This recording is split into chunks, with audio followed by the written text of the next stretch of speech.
Well, NIST is part of the Department of Commerce, and we've always had a role in developing security standards and guidelines going back to the Computer Security Act of 1987, when FISMA, the original FISMA legislation in 2002-2003 timeframe, that gave NIST specific responsibilities to develop security standards and guidelines for the federal government. It was actually hardwired into the legislation.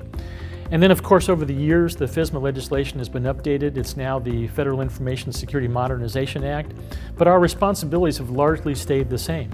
We are the go-to organization when it comes to developing security standards and guidelines for the federal government. That's what our division does. We have a lot of different components now within our division. We have a new Cybersecurity Center of Excellence where we're working with industry to try to bring some new technologies to our customers and make sure those technologies are well protected. We have the National Initiative for Cybersecurity Education, which starts to look at what are all the different types of skill sets that we need for cybersecurity. We have a really severe shortage of professionals now in this area.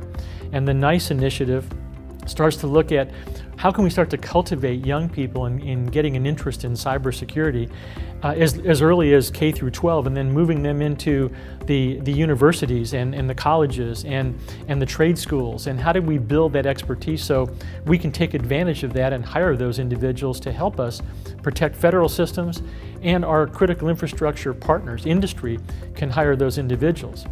We have identity management work going on and cryptographic technology work going on. So we cover a vast landscape of security and privacy areas within NIST, and it's all tied back to legislation, and of course it's supported by OMB policy. They also look to NIST as their technical arm when it comes to standards and guidelines.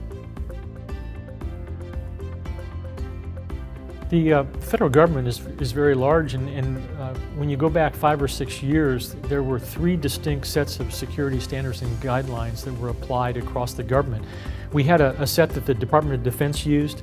We had security standards for the intelligence community, and we had a set that NIST for our customers, which is the non-national security side of the house. Our government's divided up into the national security systems and those that are on the other side, the non-national security.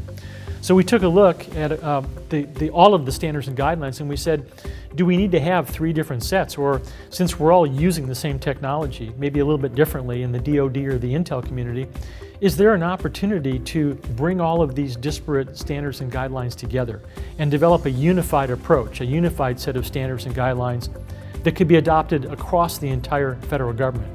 And that project started in 2008, and then in 2009 we produced our first Joint Task Force. The Joint Task Force is a partnership, NIST, the Department of Defense, and the Director of National Intelligence, which brings in all 16 intelligence agencies. We got together and said, let's work on a small set of NIST documents that would form the core of the security guidance and standards that could be applied across the federal government. And we chose 5 documents. Probably the most famous document is the NIST 800-53, which is the security and privacy controls. And after the last 5 years, we've finished all 5 documents. They deal with the risk management framework, they deal with security and privacy controls, a risk assessment guideline, enterprise-wide risk management. And all of those documents now, they're NIST documents, but they have been adopted by the intelligence community and the Defense Department. So when we look out across the landscape, our contracting community, they see one unified set of requirements and standards and guidance now across the entire federal government.